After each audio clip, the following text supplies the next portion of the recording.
सूतल रहली कोठरिया सपन एक देखी लहो सासु सपना के करहु विचार सपन बड़ा सुंदर हो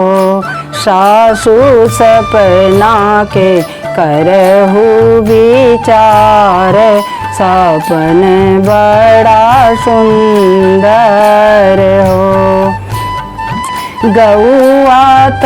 देखिला बछवा संग बभना जनुआ संग हो गौआ त देखिला बछवा संग बभना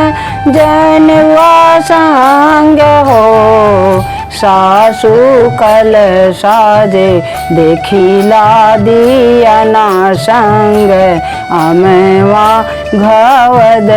संग हो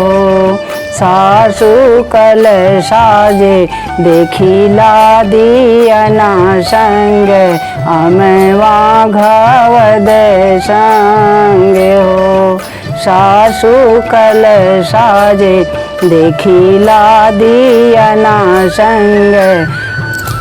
अमवा घवद संग हो सासु जे बहु समय झावेली क्रिया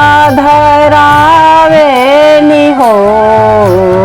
सासु जे बहु समय झावेली क्रिया धरावेली हो बहुअरी जनी कहिहा केहू से